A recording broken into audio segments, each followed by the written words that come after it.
What's up, everyone? Welcome back to the channel. Like always, like and subscribe and hit that notification bell and leave a comment down below. Today I want to talk about let's just get it out of the way. It's an 11 out of 10. This book was freaking amazing. It blew my mind. Pretty much the first 45 pages were just crazy. It was just, dude, Peter David is a genius. Like, I need to read all his Star Trek books as fast as possible, but I'm gonna spread them out. I'm not gonna go crazy. Cover art by Keith Birdsong, by the way. That's why it's amazing. Here's the real deal on the camera. But yeah, this book was just, you get through like the beginning. Starts off a small sequence. Picard, there's like a flashback of Picard, and he's remembering his academy days, and one of the other characters that'll be reoccurring in the book is there with him, and he's remembering his academy days, and he kept seeing like a woman, and then he's seen her in his room, and she kissed him, and she whispered one word that he took with him forever in his subconscious, and the word was Vendetta. So he remembered that forever. And there's a reason how this lady happened to be there in that time period, and she pops up again later. So, alright. Well, we move from that scene. This is all the beginning of the first 40 pages of the book. Now you're on a planet with the species. They're just living their day-to-day lives, and then the Borg attack, and it's just messed up. I mean, it is sick. It's just devastating. It's traumatizing. It's horrible. And it blew my mind. I was like, man, that's crazy. Okay, so then you hit the Enterprise, and everything's normal. They're going about their normal days on the Enterprise, and then, Riker notices that Guinan's acting funny. She ends up, like, fainting, basically. So this is how the story starts to kind of move forward.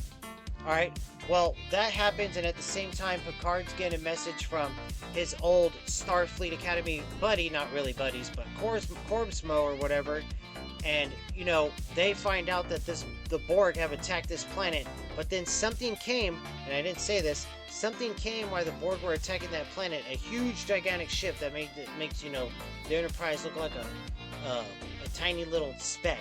I feel like I just said this before in another book I reviewed. Anywho, that ship wipes the Borg out. This mystery thing, you know what I mean? This mystery. So the Enterprise is closest to that planet, so they go to the planet to start a rescue operation. All the while, Guinan's having this feeling that there's something connected, there's something happening, she can sense it. And because she's a mysterious character. Q's afraid of her. She's a mysterious character, so she's having this weird, like, sixth sense, I guess you could call it. The Enterprise gets to the planet. There's literally, like, just a handful of survivors left, and they find one guy surviving who's trying to bury himself because he lost his whole family. It's a brutal scene. He's in that scene. Well, in his house, they find the death and all that, but they come across a Borg that's surviving. You know what I mean? A living Borg. And, so they take her back on the Enterprise to see if they could de-simulate her, basically. Remove all her parts and make her try to find her human side again, which is a near impossible task. Where we've seen this before, but Peter David executes it good, perfectly, I shall say. So that's all going on, and then at the same time, they finally figure out who this mysterious gigantic ship is. It's being piloted by none other than Guinan's sister. So now she pops in to the Enterprise to, so sorry about the baby's cries. He's just not gonna let me get this video recorded well. She pops into the Enterprise, basically like a hologram of herself, and Picard instantly, he remembers her now, his subconscious. Well, before all that, though, Troy has like a devastating nightmare or dream or whatever, and she's trying to remember the word that Guinan says a word to Riker when she passes out, and she says Vendor. And Troy remembers the word in her dream and talks to Picard about it, and Picard is like, doesn't know what to think, and when Troy leaves him, she's like, the word I heard was Vendetta. So everything triggers in Picard. Then they go into the rescue mission. Then Darcera shows up, Darkera, however you want to say her name, Guinan's sister shows up. And she's basically telling them, no matter what it takes, she's going to destroy the Borg. Well, the catch about her giant ship is, it's like fueled by emotions and like souls and stuff. And the fuel for the the fuel that it needs is eating entire planets. So, the Enterprise is in a dilemma. This ship can defeat the Borg, but at what cost? What what is the price to pay to allow this ship to take out the Borg? Well, Picard, not only is Picard wanting to try to convince Darcera, we'll just say Guy and his sister, because her name's, I don't know how to pronounce her name. Or we'll just say Darcera. He wants to try to, tell her, like, you don't have to live for revenge. You don't have to follow all these voices within this crystallized ship thing that you're driving. You could become, be with Picard and all this. And he's trying to get through to her. Geordi's trying to get through to the Borg chick. It's a chick, by the way, the Borg they saved. But she's just, not showing any signs of life. Little bits throughout the book. Well, anyways, at the same time all this is going on, the Ferengi try to make a deal with the Borg. Well, they end up getting just, blown to bits. And the Borg capture the Ferengi captain and basically do what they do to Picard in that two-part episode. They assimilate him to be like their voice to the humans and other species and stuff. So that's just something going on. And at the same time, the Borg are after Darcera's giant ship. They want it. They want that ship. And nobody's getting through to Darcera. She wants to exact revenge on the Borg, no matter how many planets she has to eat. But at the same time, she's starting to realize that they're called the Mini. All the voices and stuff on her ship are called the Mini. And she's starting to realize that, that there's something more to their need to eat the whole planets, because they want planets with souls. They want to eat, you know what I mean? So they are invading Tholian space, which is from older Star Trek stuff, and they're heading towards the Tholian planet. The Tholian planet tries their best to, defend themselves, but luckily Picard is able to convince Darcera to stop the attack against her ship's wishes, because her ship is a sentient being, basically. And now they're figuring out that the three Borg ships are almost there. So then you have the Chekhov, the USS Chekhov, is now, got orders from Starfleet to destroy this giant ship at any cost, to destroy Darcera. And they think they can defeat the Borg, but Picard and crew and everybody knows that's just impossible because of the war with the Borg, that, they just got devastated, and they got lucky to survive that war. So now Korsmo's back in the picture with the USS Chekhov, him and Picard's rivalry. The Borg are heading to the big ship. Picard and a small away team transferred to Darcera's ship to try to convince her to not, basically take out this entire planet, to try to take out the Borg a different way. And, the Borg show up, and it's complete, utter chaos. They're firing, they're taking out this giant ship. They're actually doing damage to it. Riker and the Enterprise are trying to stay alive to beam the away crew back off Darcera's ship. Korsmo is, now he sees that, okay, his overconfidence, basically he was wrong, and they're getting devastated by the Borg. The Enterprise is getting devastated by the Borg. The giant ship is getting devastated by the Borg. But at the same time, Darcera's ship is also hurting the Borg. So Korsmo and USS Chekhov, they get blown up, but they live. Some of them live enough where he tells his commander and the last remaining crew, I think we could take out one Borg ship if we just ram them and just, explode them.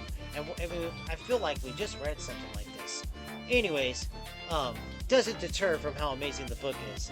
Well, they're heading straight impact to help the Enterprise survive long enough to do what they got to do, and they're about to attack the Borg ship when the Repulse shows up. Dr. Polanski's on the Repulse. You see her earlier in the book doing stuff. They're taking care of things, and they stop the Chekhov from the kamikaze, and they're firing on the Borg.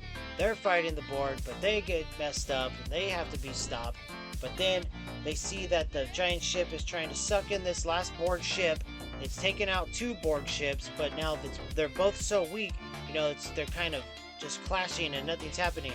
The Enterprise is trying to push the Borg ship into the Darcera ship's tractor beams, all while Picard and the away team are getting all messed up by Darcera and the Mini because she refuses to listen to Picard. Darcera beams the away team back to the Enterprise, but leaves Picard because she wants to take Picard with her on this sacrifice to annihilate the Borg. But they end up getting intruded by the Borg, the Ferengi Borg, whose name is Vastator now. So Picard's fighting him. Darcera is, they figure out that Darcera is really actually just a hologram of herself. Her actual body is crystallized, and, you know, she's actually dead. She's not, well, she's a little bit alive, but, you know, basically dead. Being kept alive by this sentient ship. All this crazy crap's going on. And then they beat the Borg, but, you know, Riker's still tasked with, Riker needs to get Picard off this giant ship. Because this giant ship is turning around and heading out into, you know, this ship can hit warp 10, so it basically beats time. You know what I mean? And you go back to the beginning of the book, how was Darcera there at Starfleet Academy when Picard was young? And then there again later on, because she's everywhere. She's everywhere in her sentient ship because it could travel faster than time, pretty much.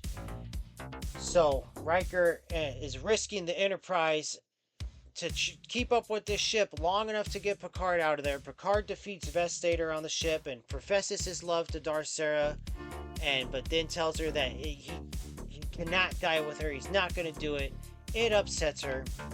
So she's about, you know, they're about to hit warp 10 and Picard's going to be lost forever, but right at the last second, Riker and O'Brien get Picard back on the Enterprise.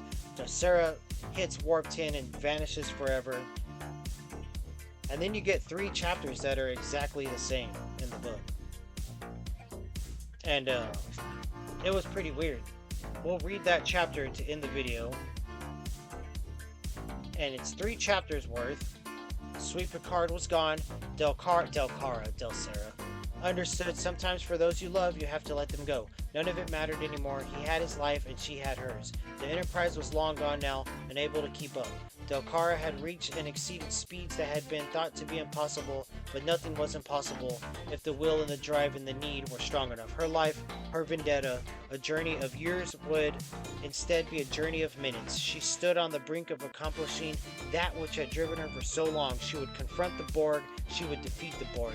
And after that, who knew? Perhaps she would return to Picard. Anything could happen. She was living proof of that. The universe was an infinity of maybes. She held her breath. The pain was gone. Just a few more minutes. And then the last page is glorious. Darcera coming back to that. The universe was an infinity of maybes. She held her breath. The pain was gone. Just a few more minutes, and it just drains off. And ends like that. The book was amazing. I mean, it was amazing. And if you've read this book and you know about the Star Trek novels, and she actually does come back in the novels and sees Picard again, please let me know what that novel is, because I want it ASAP. Guinan gets a prominent role in this book. It's amazing to see a lot of her character, you know, happen. It is her sister after all in Darcera. Picard is phenomenal as always in this book. He does such a there's just so much going on. And then Geordi is the one that the character development of Geordi in this book, as he is seeing the handicap of this Borg lady that they're trying to basically de-assimilate and humanize, because all she sees is the mechanical and everything. She's lived within the Borg forever. And a little context on her: she was once a great adventurer of Starfleet, like basically a hero. She was an awesome, Starfleet person, and she got lost at one point or another. And then I guess that nobody really knows, and the Borg got her and assimilated her, so she was a Borg for a very long time. So Geordi, sees something in her that he feels in himself, being, if he loses his visor, it's just total blackness. He's super blind. So he sees that, and he kind of falls in love with her, trying to get her to come back to normal. Well, that's the one poopy part of the book. She doesn't really go back to normal. She ends up slitting her throat with a scalpel. And that's where the book ends, too. And, well, then it ends with Darcera saying what she says.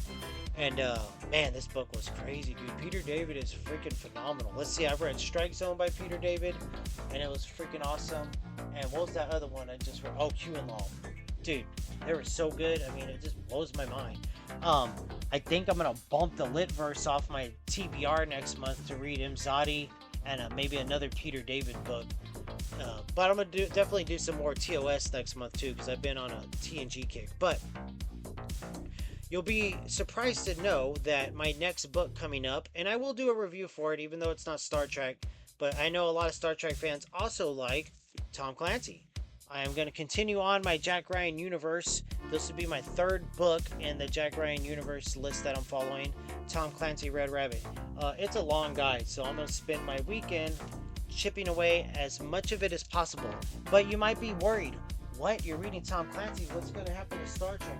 Well, absolutely nothing, because as soon as I'm done with that, I'm going to start these two right here, Star Trek The Lost Years and A Flag Full of Stars. I think there's 2 more books in this series. I don't have them yet, so April or May, I'll have them.